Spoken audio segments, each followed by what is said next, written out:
Legal battle, the president invoking a rarely used authority to deport hundreds of alleged undocumented migrant gang members. A judge directing the flights back to the U.S., both sides facing off in court. The South and Midwest reeling after days of extreme weather, leaving dozens of people dead as tornadoes ripped through 11 states. Entire neighborhoods leveled, dust storms, wind, and wildfires wreaking havoc and making for dangerous conditions. One step closer to home, the mission to bring astronauts Butch Wilmore and Sonny Williams back to Earth, how they are preparing tonight. The latest on the college student missing in the Dominican Republic and the legal battle of the American tourist seen with her just before she vanished, why his lawyers say he should be released, and the FBI's new warning tonight for spring break travelers. How federal funding cuts could slice into healthy school lunches across the country.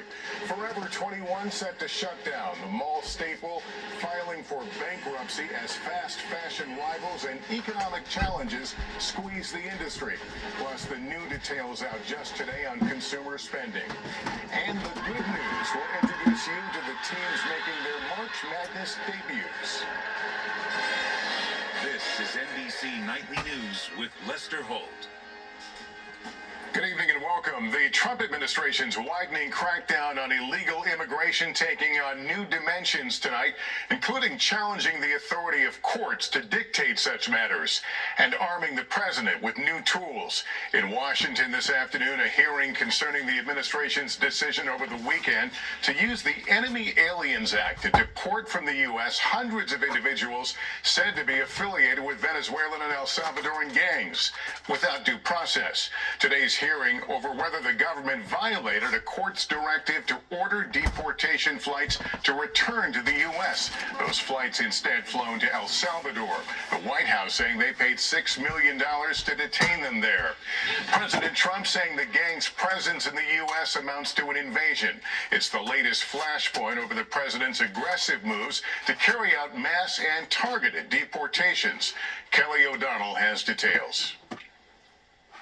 Tonight, a federal court seeking answers from the Trump administration as the White House mounts a vigorous defense of its mass deportation of undocumented migrants it says were charged with violent crimes, pushing back against a federal judge. I would think without question, the most unlawful order that any district court judge has issued in our lifetimes.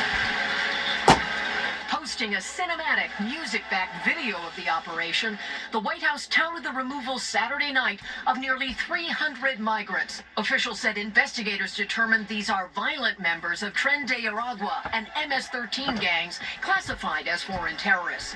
The White House said the U.S. government paid El Salvador $6 million to detain the deportees. We're not stopping. I don't care what the judges think. I don't care what the left thinks. We're coming. At issue whether the Trump administration complied with a federal judge's order to temporarily delay deportations, including whether any flights took off after the order was issued. The White House says it complied. All of the planes that were subject to the written order, the judge's written order, took off before the order was entered. President Trump invoked a 1798 law, the Alien Enemies Act, which does not require due process in wartime. However, the U.S. is not at war with Venezuela or El Salvador. Mr. Trump defended his approach. That's an invasion. They invaded our country. So this isn't, in that sense, this is war. In a separate deportation case, a Brown University professor of medicine with a valid visa was detained, then sent back to Lebanon. The Department of Homeland Security posted that Rasha Alawiya had admitted she attended a funeral for the leader of Hezbollah, considered a terrorist organization by the U.S., and said she supported him.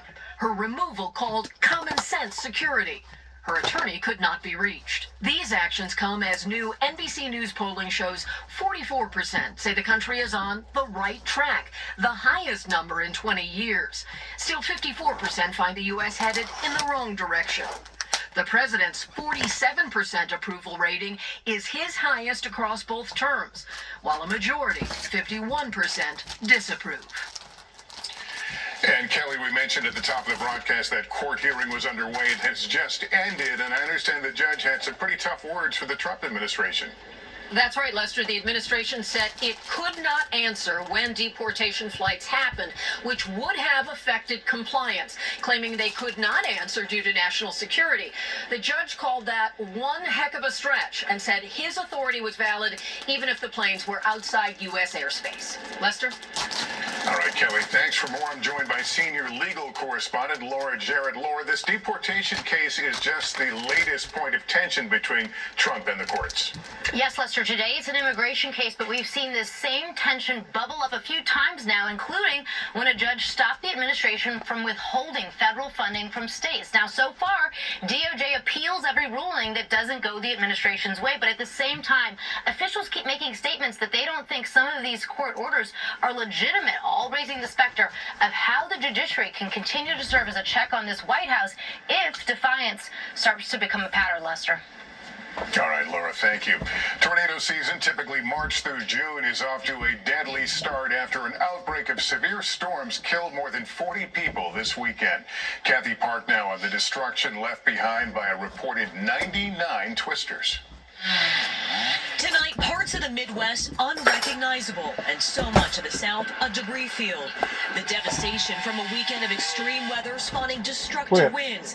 There goes another one. Downpours, even dust storms. A dangerous and deadly outbreak of tornadoes ripped through 11 states. The death toll in the double digits, a staggering 42. The strongest twister striking Diaz, Arkansas, an EF4 with 190-mile-per-hour winds. Damage so widespread in Missouri, entire strip malls have been ripped apart, neighborhoods leveled. Near St. Louis, the ASDUs told NBC's Adrian Broaddus they have just moments to spare before the roof blew off. We barely made it to the basement within seconds. And then the windows blew and we were just crouching down, covering our heads. Felt like the house was coming down on us. In Mississippi, back-to-back tornadoes in Wrathful County displaced hundreds of residents. Grayson Baker found his mom wedged in a small cubbyhole with the entire house collapsed on top of her. Was your mom just panicking or Panicking, just scared to death. Nearby, a mother's instinct kicked in. Did you have a game plan in place? There's always a game plan, and this room is the best in the house. Sabrina Farage and 11 members of her family took cover in their bathtub. And we were hollering at the storm to go away and dissipate and not tear us up or not hurt anybody. It was like a jeep. Everything was like all down and crazy. Facing extraordinary loss, neighbors are now forced to start over together. We got each other. Kathy Park, NBC News, Magnolia, Mississippi. The clock is ticking for Sonny Williams and Butch Wilmore as they prepare to leave space after their 10-day mission turned into a 9-month stay. And the world is watching. Here's Tom Costello. On the International Space Station tonight, last-minute packing for a long-awaited trip home.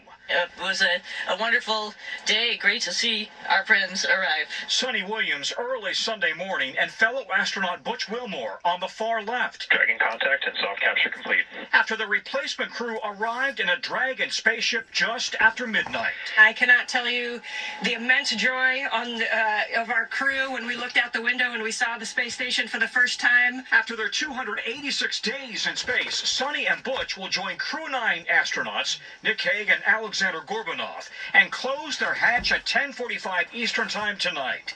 At 1:05 a.m., they'll undock from the station, beginning their return to Earth, splashing down in the Gulf at 5:57 p.m. on Tuesday, after breaking a few space records. You can see NASA astronaut Sonny Williams. Williams has now carried out 9 spacewalks in her career, spending more time in the vacuum of space than any other woman.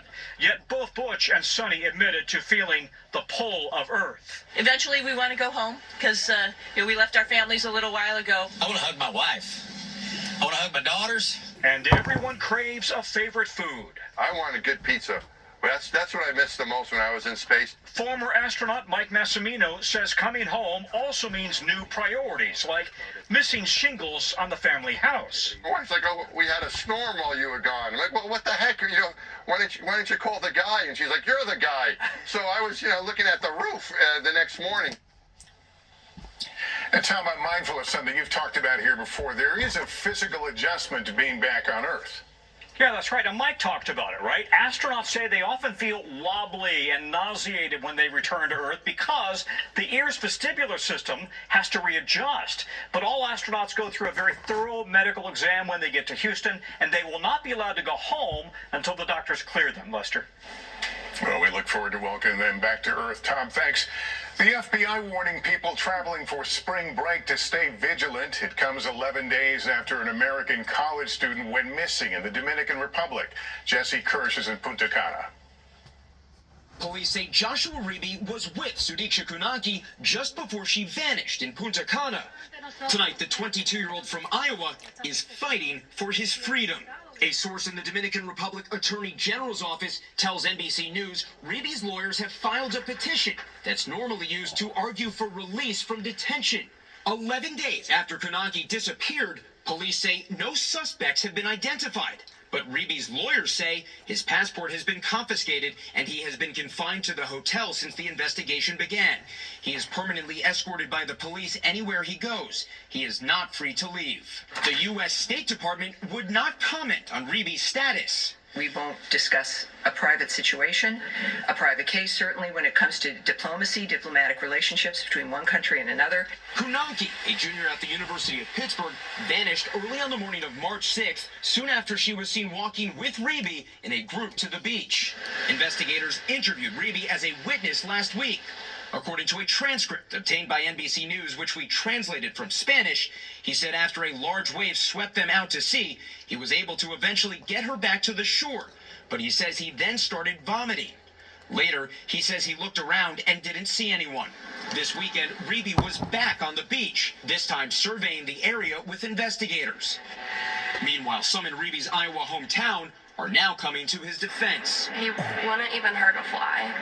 An anonymous group of friends of Reeby's family, writing in part, the Rock Rapids community stands behind and supports Joshua Reeby and his family. Joshua has an unwavering devotion to his faith and genuine kindness towards others. Reeby's attorneys have not commented on that filing, but that AG source says Reeby is expected in court tomorrow. Lester? Jesse Kirsch, thank you.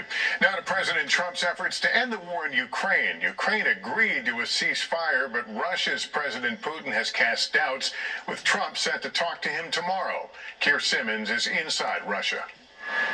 Tonight, President Trump just 24 hours away from a high-stakes call with Russia's President Putin. But it's a bad situation in Russia, and it's a bad situation in Ukraine. We're going to see if we can work a peace agreement, a ceasefire and peace, and I think we'll be able to do it. The president this weekend saying they'll talk about more than just stopping the fighting. Ukrainian territory and assets are on the table. I think we have a lot of it already discussed very much by both sides. You'll ask him. Ukraine and Russia. You'll ask him. We're already talking about that, dividing up certain assets. Tonight, we're in Kursk, part of Russia taken over last year by Ukrainian forces, once seen as a Ukrainian bargaining chip, but much of it has been taken back by Russia. The fighting over Suzhou in Kursk, so fierce, Russian videos show it in ruins. We drove into the Kursk region on a road teeming with Russian military to a frontline town full of soldiers.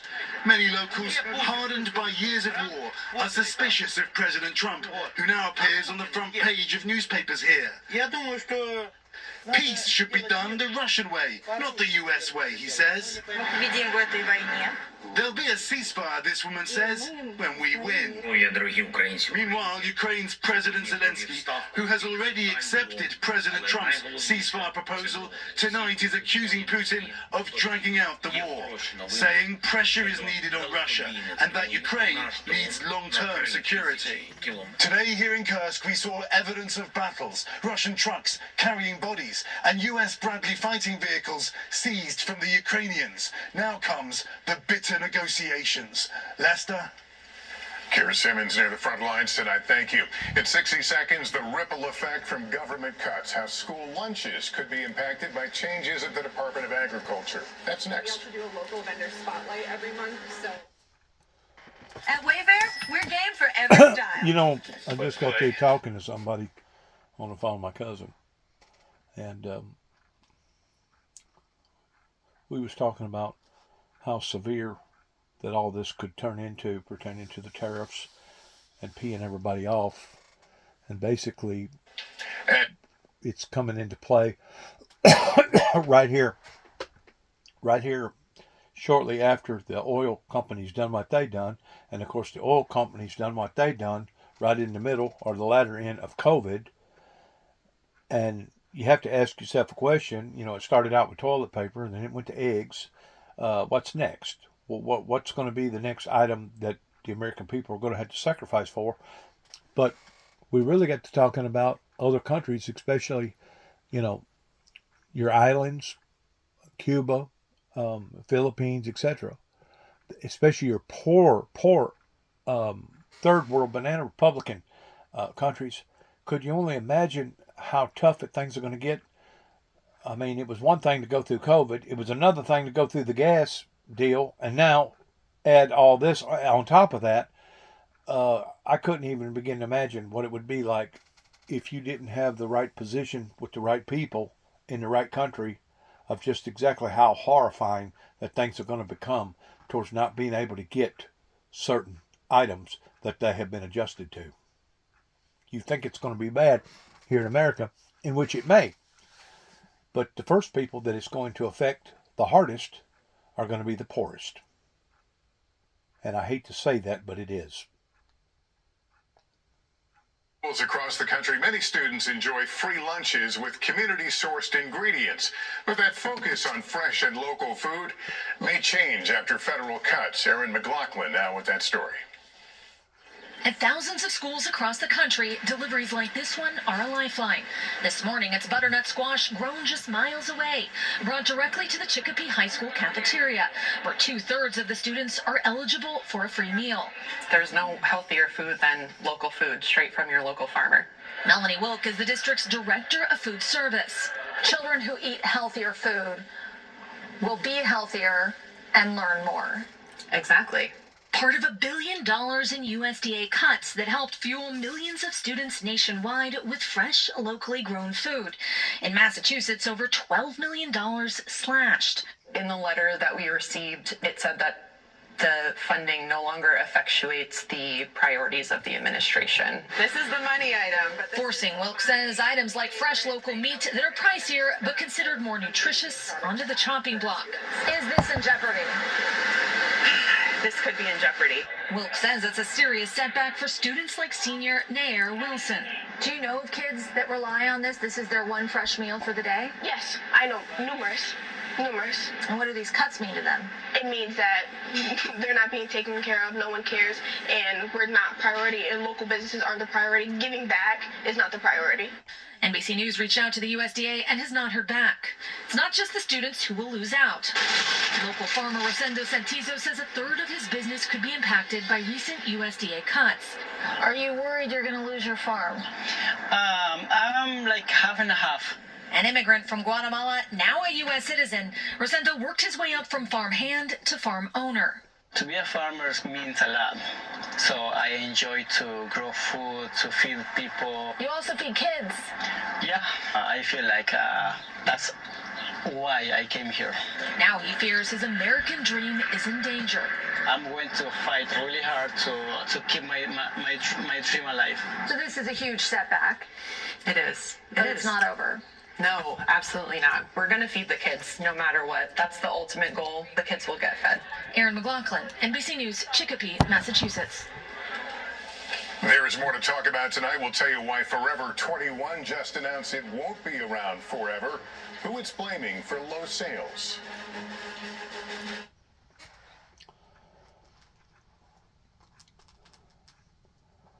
What I can see is the poor and the unfortunate are going to be the ones that's going to suffer the most and going to be the ones to suffer the quickest.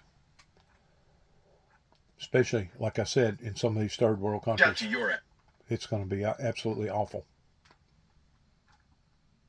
Forever. Well, retailer Forever 21 has filed for bankruptcy. Brian Chung explains why the company blames foreign competition for its demise. Forever, no more. For 4 decades, Forever 21 prided itself on cheap, trendy clothing. But now, the American fast fashion giant announcing it's filing for bankruptcy and liquidating its assets. Honestly, I think it's gone kind of downhill. The closures come with deep in-store discounts and up to 80% off online.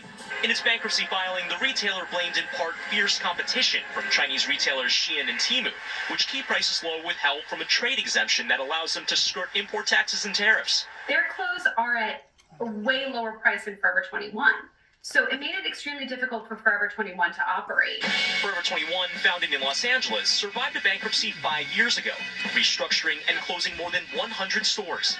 Unable to find a buyer for the remaining 350 stores, this new bankruptcy is likely to be the end. Store closures like ones at Forever 21 are happening at a time of concern for the U.S. economy, and the U.S. consumer accounts for about 70% of U.S. economic activity. February figures show a tiny uptick in consumer spending, up 0.2% for retail sales, but below a Dow Jones forecast for a 0.6% rise. Forever 21 joins the likes of Party City and craft store Joann as iconic retailers now going bust. Me, as a teenager, it really was like, let's go to Forever 21. But now I'm almost 30, so I'm like, Not Forever 21 anymore. not Forever 21 anymore. Brian Chung, NBC News, Jersey City, New Jersey. And up next for us here tonight, March Madness will introduce you to some teams getting their first chance to dance. Next.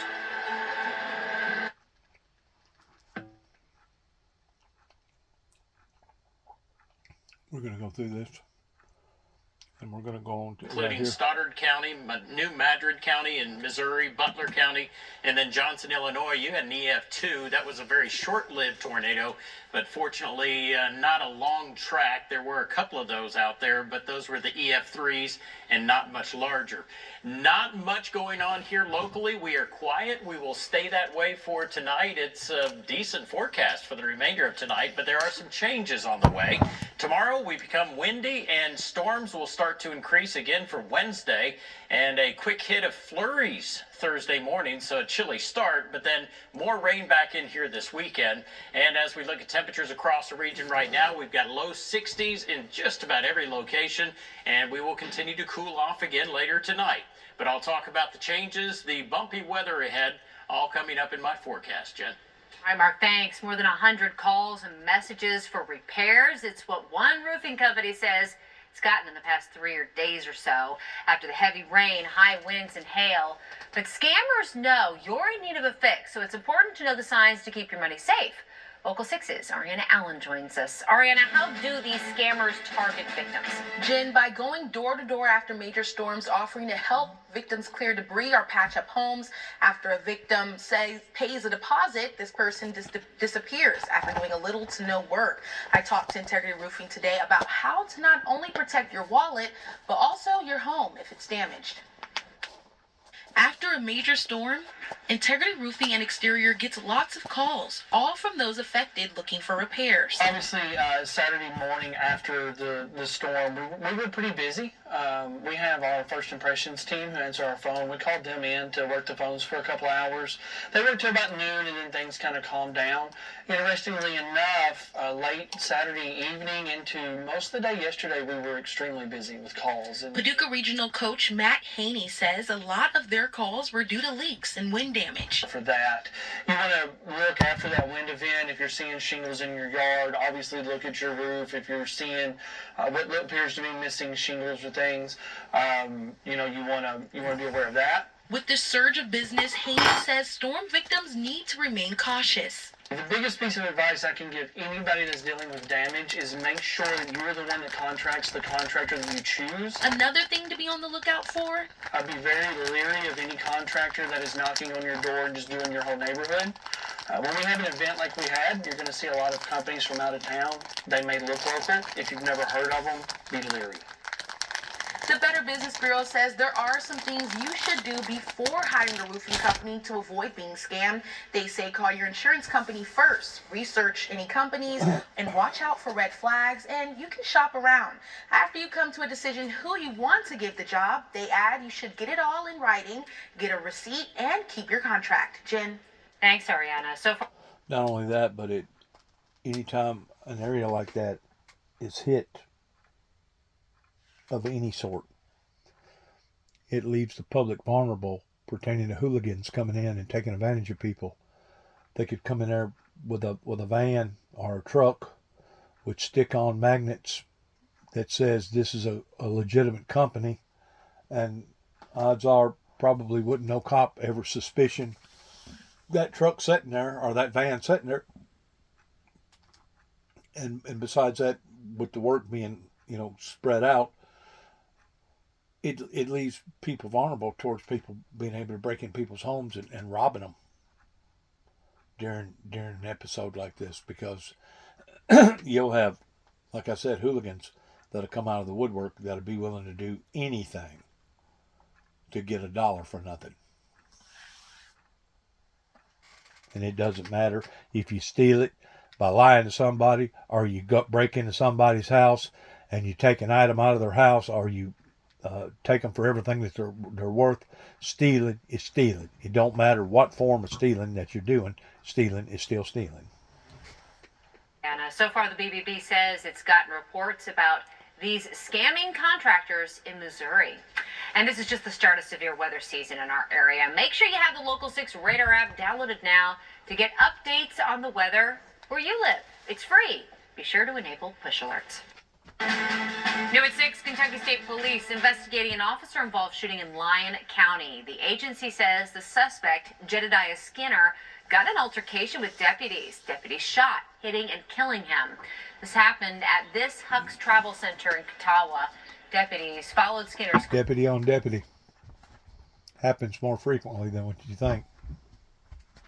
car there after it had reportedly been involved in a shooting in Marshall County. KSB says no one else was injured and the incident is now under investigation. To local politics tonight, serious economic damage. It's what the Organization for Economic Cooperation and Development is warning about President Donald Trump's tariff policies. Today's report is the first sweeping attempt by global economists to document and forecast damage from the policies. The OECD predicts economic growth would slow dramatically this year and next to 2.2% and 1.6% next year. Last year, the rate was 2.8%. Here at home, concerns about local impacts of the policies, particularly on bourbon. It takes a toll on shipping, requires the use of trucking, for instance. Bourbon is a premium product in bars. If people not coming on tourism, they don't have that particular aspect. It has a press down on tourism. Byproducts like grains are key in terms of farming. Retaliatory tariffs on American whiskey exports during the first Trump administration cost distillers more than $100 million in revenue from 2018 to 2021. There's still confusion surrounding immigration laws and protocols. That has one local immigrant looking to clear up misconceptions about who immigrants are and the process to become a citizen. Local 6's Taylor Bryant talked to that Paducah woman today. Don't nobody have any problems with immigrants. We have problems with the illegal immigrants. I don't know why they're bringing this up.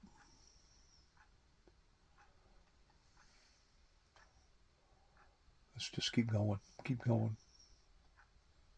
Keep going. Keep going. Keep going. Probably going to talk about some more storm damage here in a minute.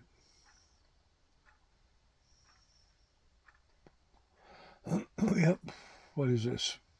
On U.S. soil, nearly 700 people died in southeast Missouri, southern Illinois, and southwest Indiana during the tri-state tornado. Tomorrow, there's a public commemoration planned to remember lives lost and the communities impacted. A historical marker will be unveiled and the names of those who died will be read. That event starts at 1:30 tomorrow afternoon at Longfellow Park. This is in... Wow, that must have been back in the 20s. Look at that car. She probably said a while ago, either in the 20s or the 30s. Look at that car in behind her. That's like a Studebaker or something. Borough, Illinois. At 2:32, the time the tornado struck there, church bells will ring. And through the end of the month, you can see photos and artifacts from this historic event at the Jackson County Historical Society. Some people there going through that exhibit last week. These artifacts will be on display through next week. The tri-state tornado was the inspiration behind our recent documentary, A Century of Storms, produced by veteran meteorologist Jennifer Rukavina. The special explores how weather events in our area have helped to shape forecasting over the past century. She interviewed meteorologists in the local and national level, even storm chasers, to learn more about the research done to improve our understanding of severe weather. Some of the events highlighted include the 2009 ice storm, 2011 flooding, and that December 10th, 2021 tornado. Watch the full documentary now at WPSD-local6.com. And tomorrow, in coordination with the Tri-State Anniversary, we're releasing a bonus episode of the Crossroads Suncast. Dropping at 6 a.m. tomorrow. You'll be able to listen to the weather special in audio form. Find it wherever you get your podcasts. What a difference a couple of days can make. Beautiful outside right now. Temperatures in the lower 60s as you take a live view over Paducah and... That's probably going to wrap this thing up on Channel 6 local news here. Every now and then I like to hit the local news, see what's going on. We're talking about it possibly having some snowflakes coming in here by Thursday morning. The weather is just so extreme anymore.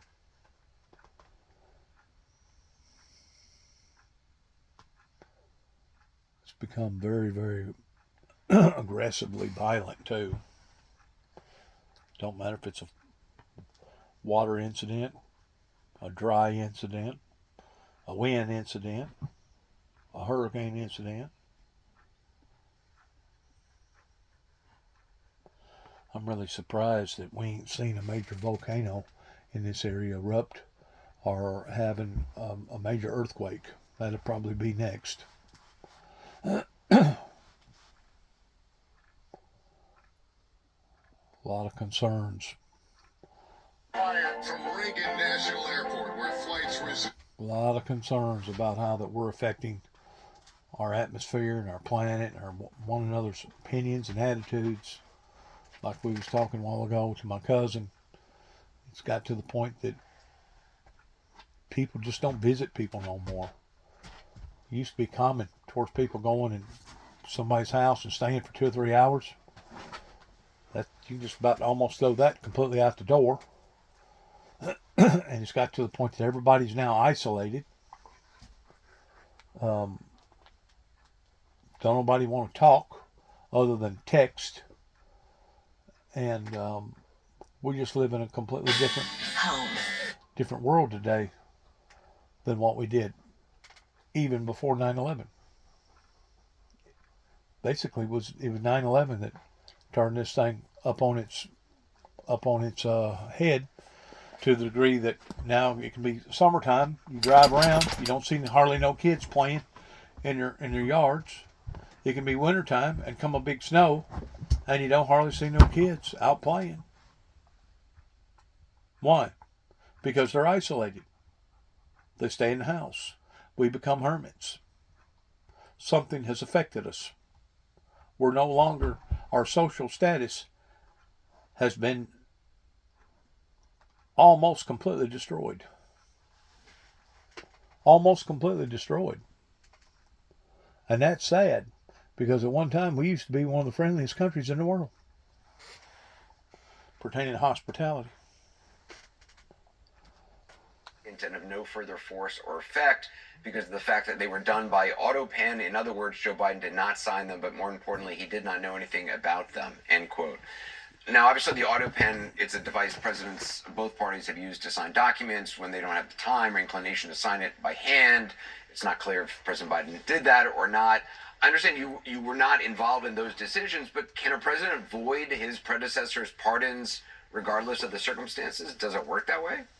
Anderson, yeah, to be clear, the Office of the Pardon Attorney where I worked had no role in the decision making around that pardon, and I think we could have a legitimate debate about whether the president should or should not have the power to issue preemptive pardons like that one. But what is established is that the president does in fact have that power, and once the president makes a decision to do that, it is unprecedented. There is no authority for a subsequent president to try to undo the pardon. I think that tweet is really just just distraction. It's really just one small example of the fact that the president is determined to demolish the rule of law, Sorry and about he that. is prepared to steamroll anything or anyone that's standing in his way. I want to note that one of the most I think solidifying moments was when he appeared in the Department of Justice on Friday and gave a speech in the Great Hall in which he declared that he is the chief law enforcement officer in this country. That is unprecedented. That is the job of the Attorney General. And the Attorney General stood by his side. She introduced him and she essentially endorsed the idea that she's not going to be independent of the president. She does not have an agenda of her own. She's not going to stand up to him. She is there to facilitate the president's agenda, and I don't think anyone who saw either her remarks or his remarks could have any doubt that the president is the one who is setting the agenda for the Department of Justice. He is also at the same time kneecapping the defense bar, which plays a crucial role in pushing back against excesses of the Department of Justice by going after attorneys who've represented people who he does not like. So he's really going after the rule of law from multiple different directions, and it's a very scary, alarming situation for all Americans and should be to everyone, regardless of their politics. And Judge Gertner, I mean, if the president says the pardons are null and void and the Justice Department, the FBI work for him, what's to stop them from launching investigations into the January 6th committee members? I mean, would courts in some way step in on that? Nothing to. Well, I mean, what one would have to do in this situation is what one is doing with respect to the deportation orders, the various executive orders, is they will have to be challenged in court. He would start an investigation. There would be a challenge to the investigation saying we were pardoned, and then you'd have to litigate the legitimacy of the pardon. But the scary thing about this, scary is not a strong enough word. He is simply testing the limits of our judicial system and testing the limits of our law. And while his minions are claiming that, this is the judge's fault and that they should be impeached, the fact of the matter is that what he is doing and trying to do is lawless from top to bottom. And it would be shocking if judges did not respond. In other words, it's his doing, not their doing, that is the problem. Well, Ellie, let me just point out a possibility here, because Liz brought up this idea. I mean, if say he goes after January 6th committee members, they look to a law firm in Washington, D.C. They want to hire a good law firm to defend them against FBI investigations.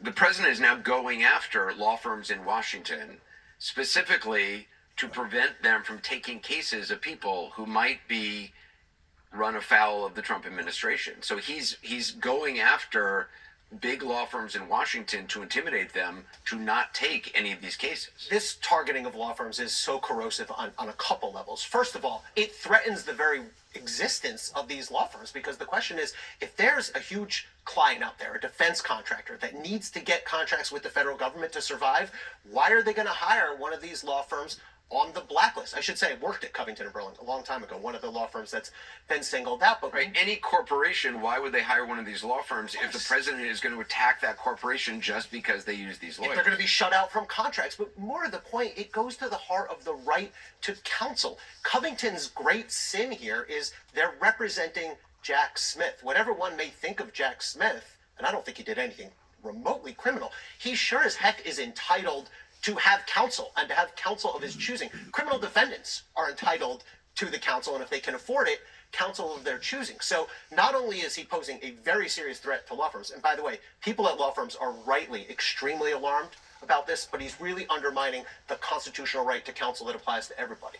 Well, due process. I want to say something about due process. Everybody is in America guaranteed due process. What has flubbed everything up is in the process of the due process. They have squandered, they have milked, they have deliberately delayed, they have appealed, they have done all the above. I mean, I know for a fact that whenever the Cole guy that killed the little girl over here in Greenfield, the state of Tennessee had to feed him bathe him, give him a place to stay in the winter, the summer, with all the other amenities that went along with it for 10 consecutive years. Even though he admitted that he had done it because the little girl basically told him to go ahead, that she had a relationship with Jesus and that she would go to heaven if he done that. They appealed, they appealed, they appealed, they appealed, and it was 20 years before they finally put that individual to his death, the way that he raped and murdered that little girl over in Greenfield.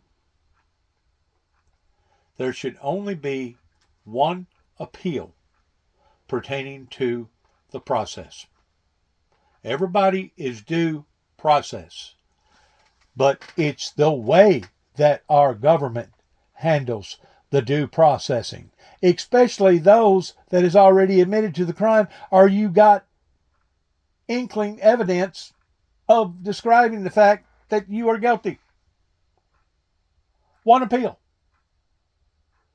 This has done nothing but contaminate our courts in every aspect that you can think of. And that's in addition to how the prosecuting attorneys will make deals, do whatever that they're going to do, as far as some of them, they basically let get away with murder, while others barely does anything, that winds up having to get the full amount of time for. Kind of like what happened to me up here in Kentucky, being charged with 2 accounts of stalking after making 2 telephone calls to individuals that I already had problems with up in Kentucky. It'd been different if it was over a girlfriend or a boyfriend. It'd have been different if it was over money. It'd have been different if it was somebody that I was just agitating or aggravating. But these was the people that tried to destroy my life.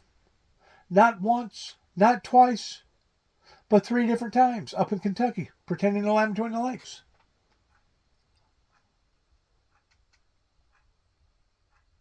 Stalking in the first degree, 1 to 5 years.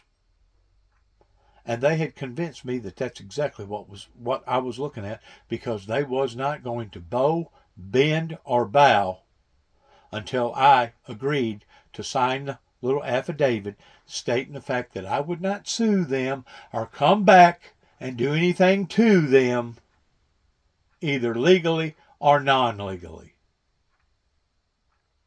So rather than sit in there and rot, and that's exactly what they had intentions of doing, once more, the people that don't do nothing gets the heavy penalty, while the people that does do everything basically either gets a slap on the hand, or whenever they do go to jail, they have all these nitwit attorneys towards appealing this, appealing that, and we kept a murderer alive in the state of Tennessee that committed a heinous crime here in Weakley County for 20 years before they finally injected him with juice and put him to sleep indefinitely, pertaining to capital punishment.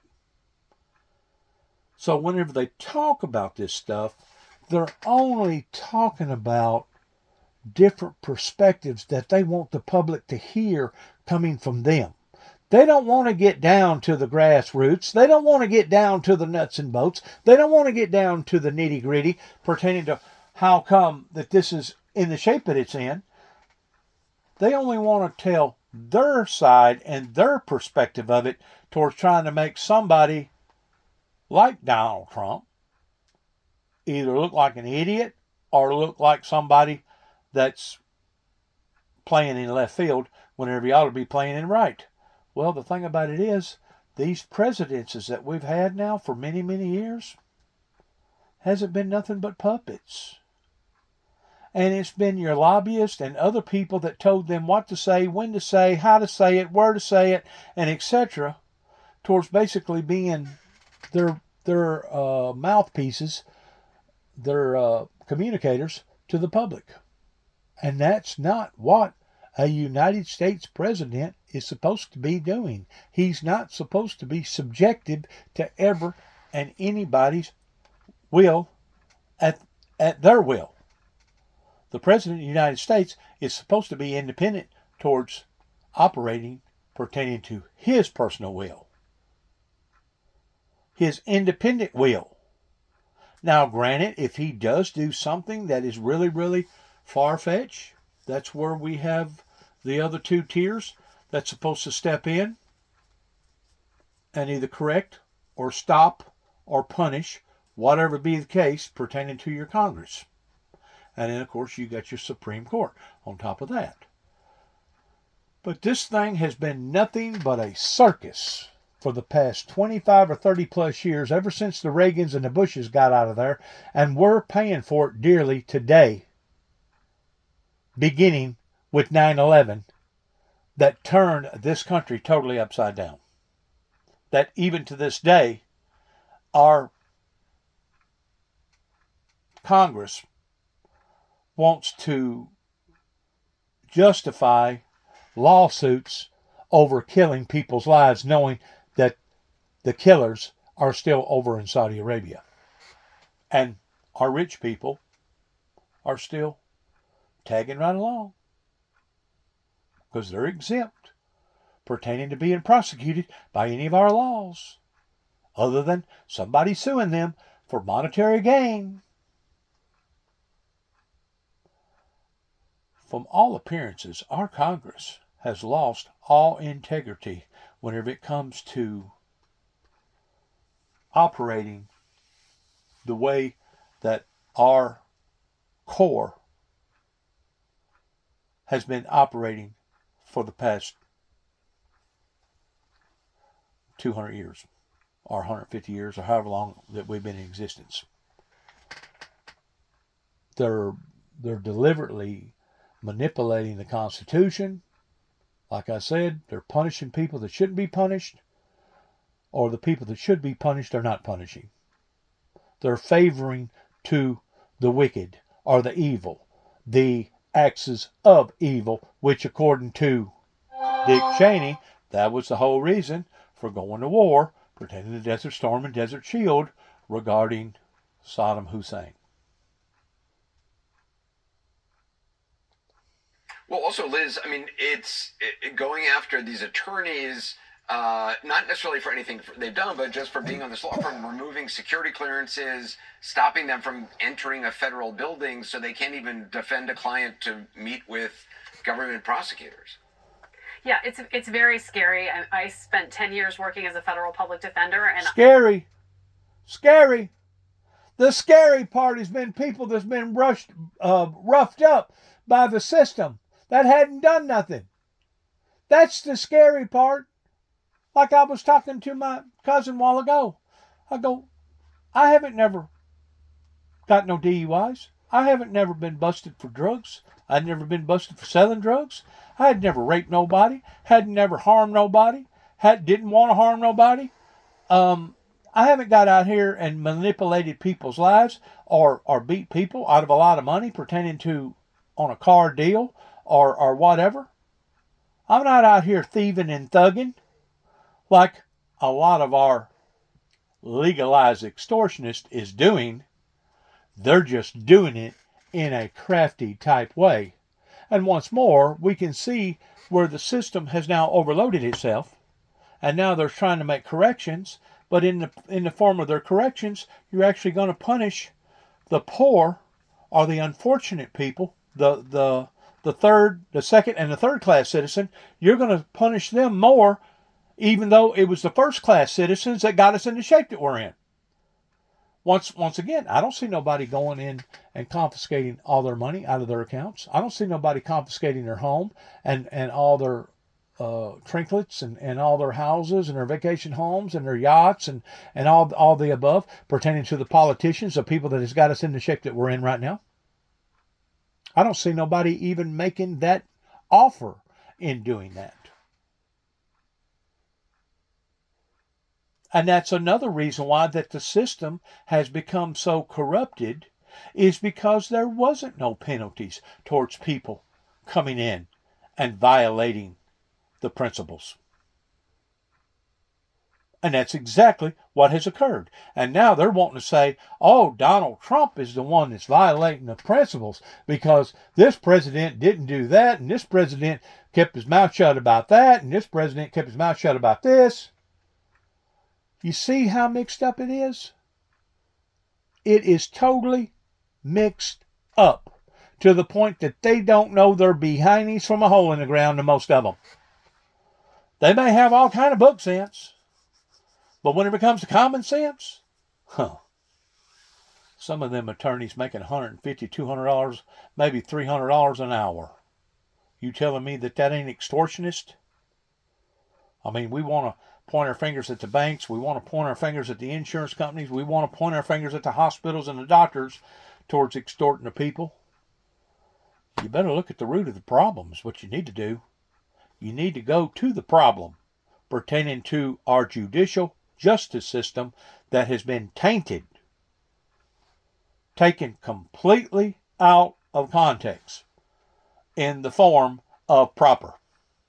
Everybody is due proper proceedings, no matter who you are, no matter what you've been charged with. It's the way that they've been proceeding the properness that, to me, is improper. It's improper. You don't feed somebody for 20 years knowing good and well that they're the ones that committed the crime and admitted to the crime over raping and killing, I think, a 10, 11, 12-year-old girl. If that's proper, it's time for me to start considering towards moving maybe to New Zealand, Ireland, maybe to Argentina, and getting the hell out of America. If that's proper in taking a murderist that admitted to the crime and feeding them for 20 years because you had a hotshot attorney that was filling out an appeal every time. Every time. I don't know how many times that they went through the appeals process. In the meantime, the state of Tennessee, our government, was accommodating this individual. A monster.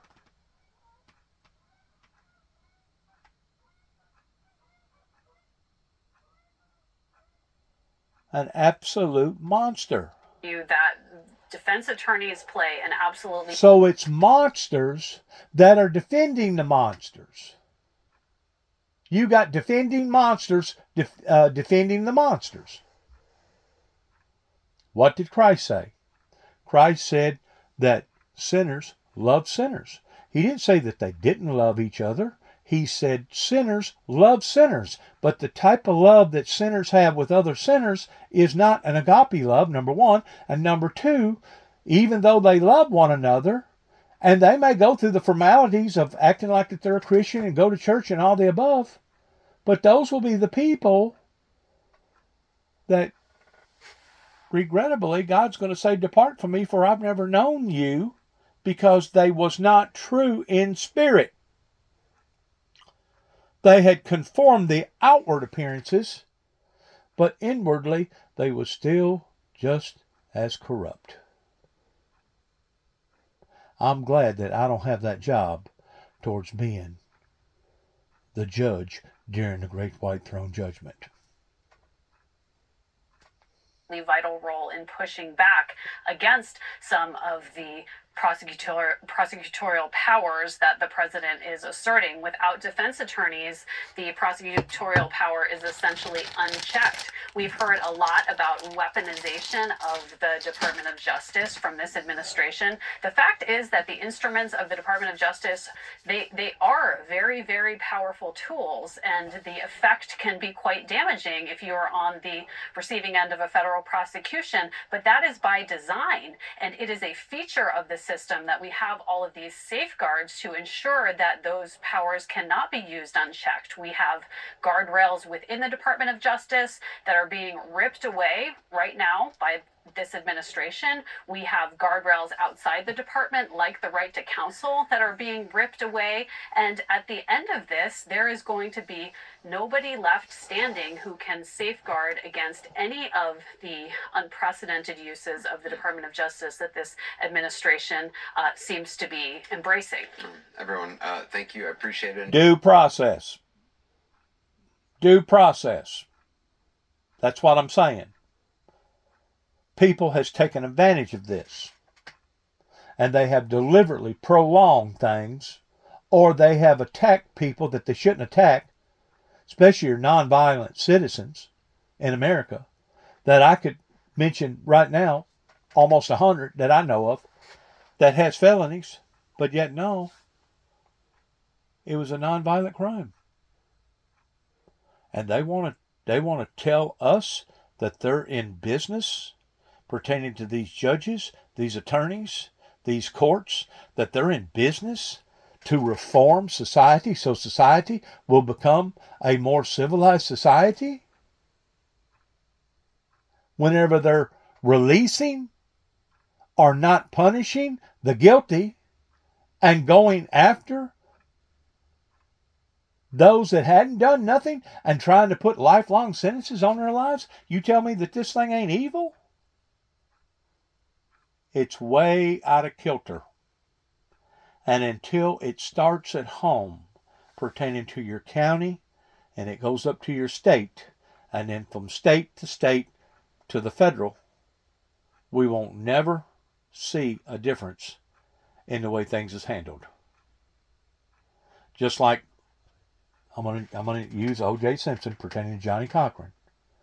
I think if you was to do a survey during the time that all that stuff come out on court, on national TV, 9 people out of 10 would have laughed at you in your face and told you that O.J. Simpson was guilty, that it was all based around a sham, that if the glove won't fit, you must acquit, and that it was a rich man's game being played right in front of the world in basically making a mockery out of our system. Or somebody like Michael Jackson that gets caught with a bunch of little kids, and because he's got the money in paying off the victims, it suddenly goes away. That's justice? That's justice?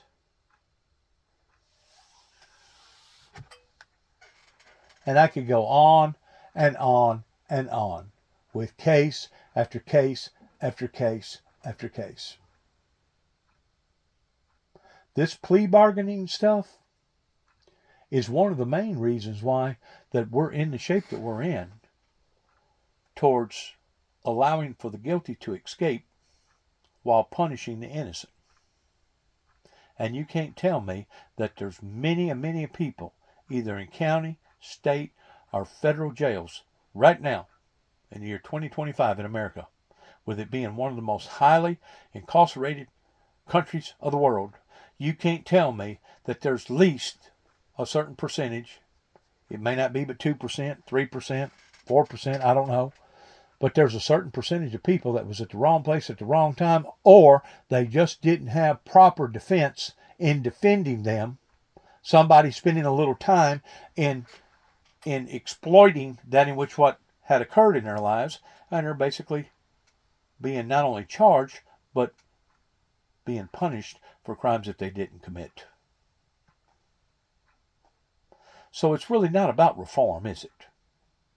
It's about punishing people.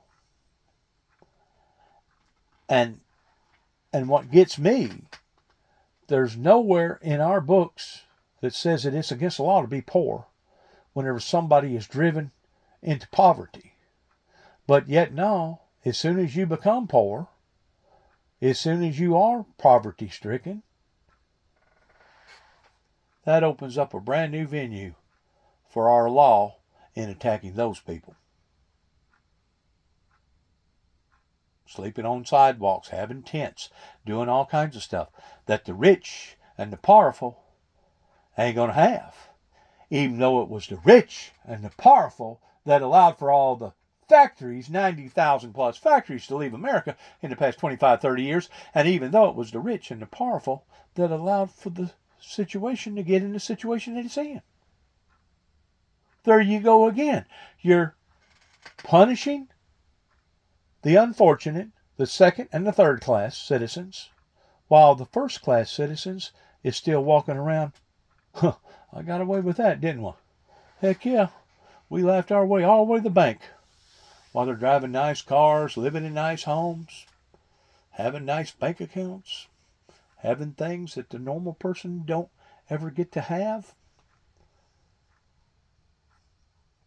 And that's justice? What the hell is wrong with these people? Do they think that we're so stupid that we're blind? Or we're so blind that we're stupid? I appreciate it. A new CNN poll shows Democratic favorability an all-time low. Take a look at what's next for the party. Talk with Maryland Democratic Governor Wes Moore about that.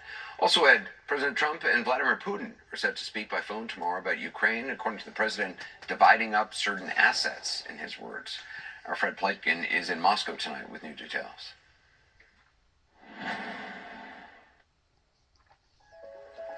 It's sickening. It's absolutely sickening in what this country has turned towards protecting the 1%ers while the 99%ers suffer. It's dehumanizing. Anybody that cares about society and cares about their own flesh and blood pertaining to their children and their children's children and possibly their great-grandchildren, it's dehumanizing to think that this country is so warped that whenever somebody does come in to clean house to start shaving here, shaving there, then all of a sudden you're the bad guy. We know who the monsters are. Governor of Maryland, Wes Moore. We know who the monsters are. And the monsters, they may have laughed their way all the way to the banks, and they may have convinced themselves because they appear to be godly, because they go to church whenever the doors are open, or they contribute to this, or they give to that. They may have convinced the general public that they're really, really good people, but in reality, we see the evidence, proof is in the pudding towards them not being.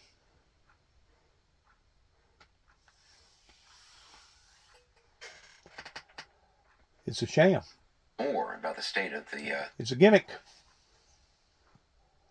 It's a damn gimmick, and that's not what our ancestors intended for our system to be. It's nothing more than a sham.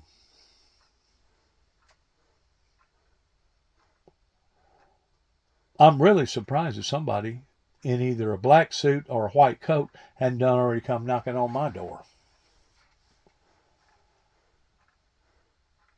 I'm sure they would have had if I would have stirred up much chaos in the eyes of the public. Just like me getting permission from the county mayor of being able to speak at the courthouse, and then whenever I get out there to speak, I have all these freaking police cars come out of nowhere telling me, you can't do this. You're upsetting the crowd.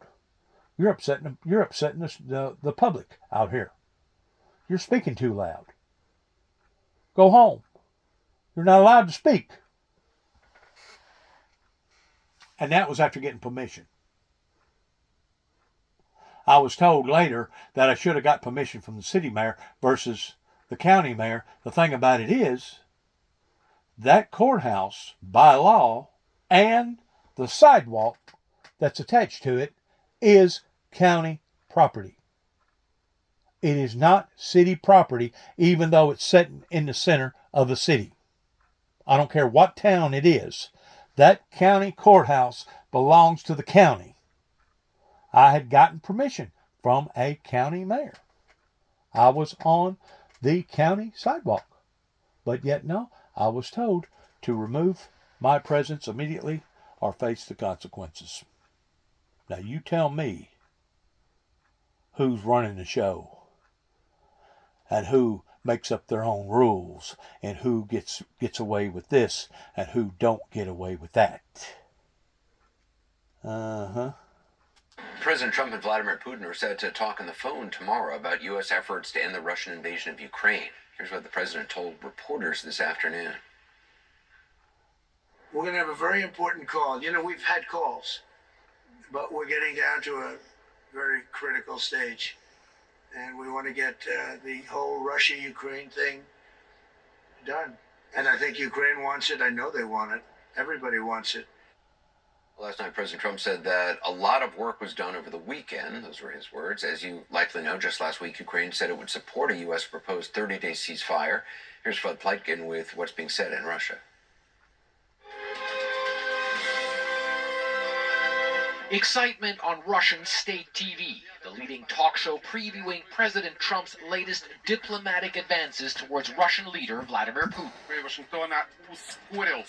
The pace of negotiations between Moscow and Washington has accelerated, the anchor says. Tomorrow there will be a phone conversation between Putin and Trump. The U.S. president announced a new call to the Kremlin.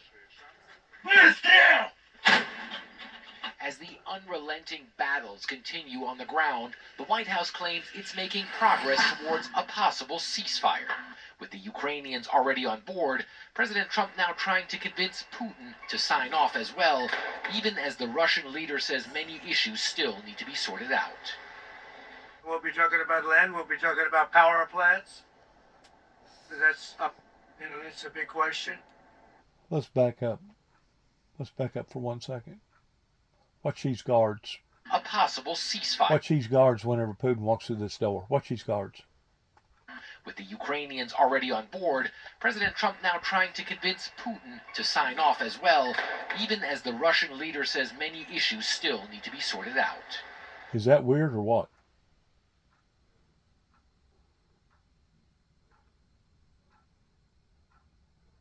That is eerie weird to me.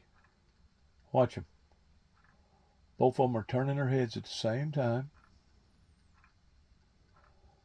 They're staying in a saluted motion, but they're twisting their head just a little bit, kind of in a smirky type way, while they're honoring their fearless leader.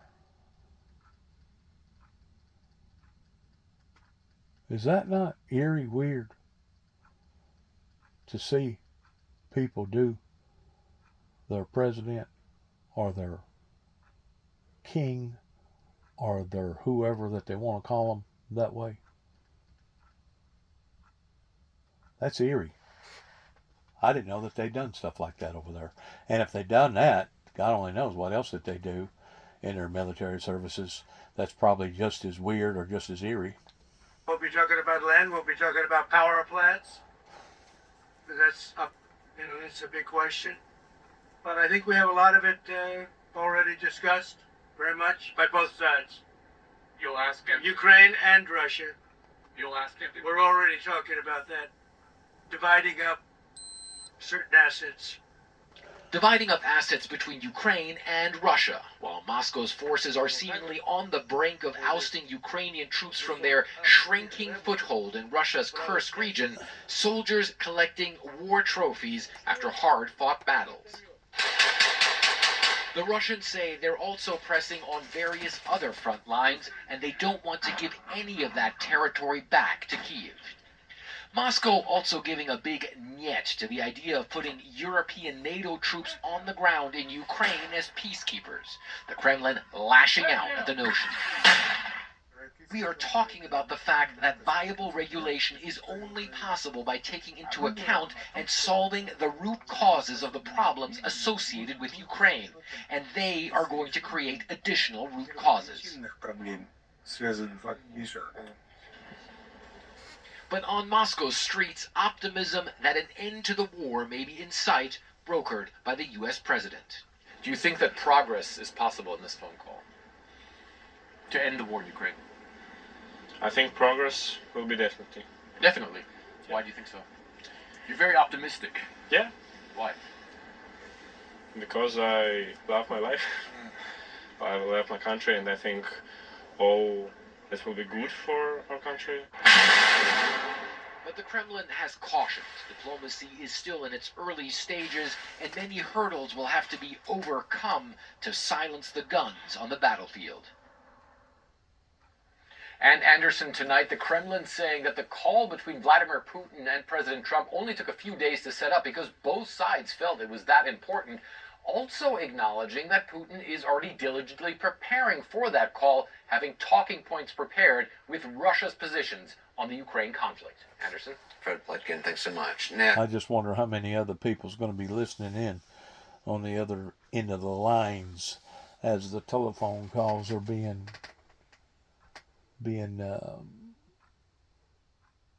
taken by each man. Probably going to have 15 or 20 on our end listening to everything, and probably on their end probably another 50 or 100. And I may be wrong about that. It may be more like 1,000. I don't know. But don't think that you won't have eavesdroppers. next, the legendary Voice of America is silenced. President Trump dismantling the federally funded media organization, and others that give news to people all over the world, news often their leaders don't want them to hear. More on that in a moment.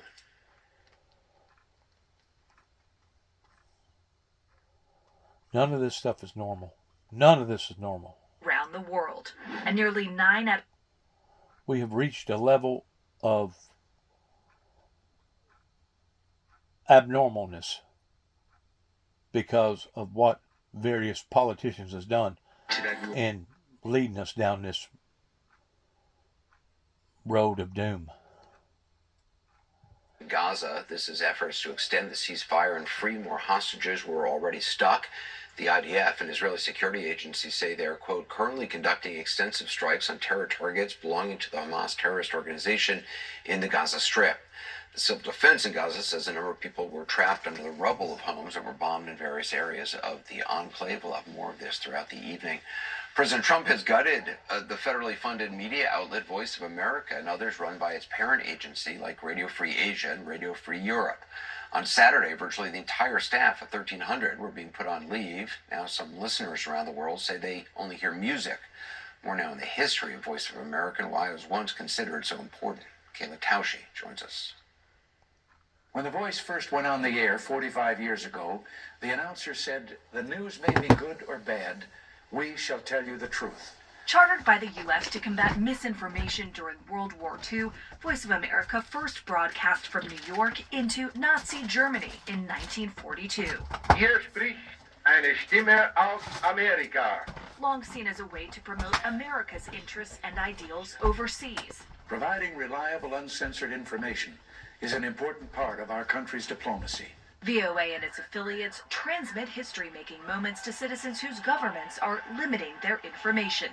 In 1986, Voice of America broke the news of the Chernobyl nuclear disaster to millions behind the Iron Curtain, despite Soviet efforts to block the news. Despite the heavy jamming, we are definitely heard.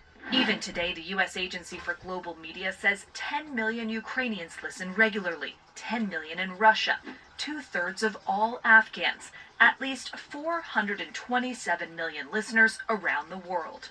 And nearly 9 out of 10 weekly listeners say they believe the information is trustworthy. 3 out of 4 say it informs their decisions. This isn't just a risk to those individuals who will now lose information about their countries, individuals in Russia or Belarus or Cuba. It's a risk to the US national security because it creates an environment in which mis and disinformation, lies and propaganda from autocrats around the world can flourish. And that puts America and American security at risk. So in the long run, America and Americans lose. Trump believes that coverage is propaganda, dialing up his distrust in an agency he's attacked for years. If you heard what's coming out of the Voice of America, it's disgusting.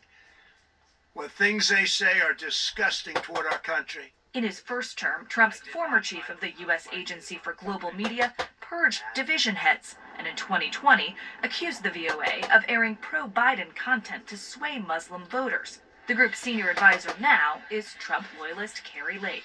We are fighting an information war, and there's no better weapon than the truth, and I believe VOA can be that weapon.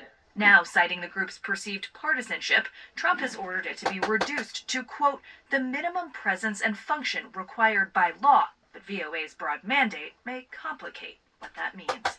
When you look at the original charter of Voice of America, which was written decades ago, it talks about the need to communicate with the rest of the world. Many of these stations have been broadcasting just music. Voice of America hasn't published anything online in several days. So even if you're going on the broad outlines of this original charter, they are not upholding that in the last few days by not publishing or broadcasting anything. And Kayla Tausche joins us now. So what's next for the journalists who are stationed in countries around the world? Well, Anderson, without staff and more clarity, these outlets have largely gone quiet. Leaders from the National Press Club and the Committee to Protect Journalists are urging lawmakers to restore funding and allow Voice of America and its affiliates to continue their mission. They're reporting in 49 languages across 75 countries, in many cases, areas where a free press is not welcome.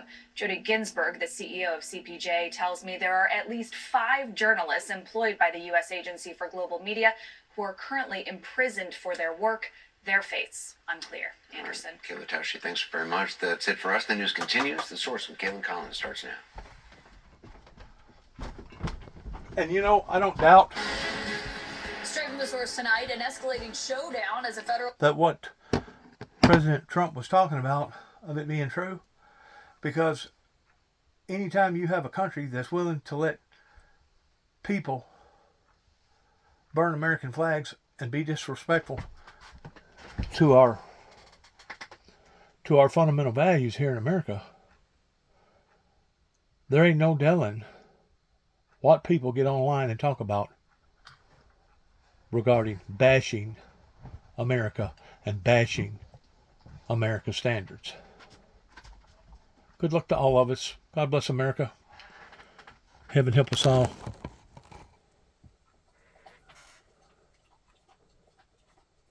And may God have mercy on each and every one of us. Shalom.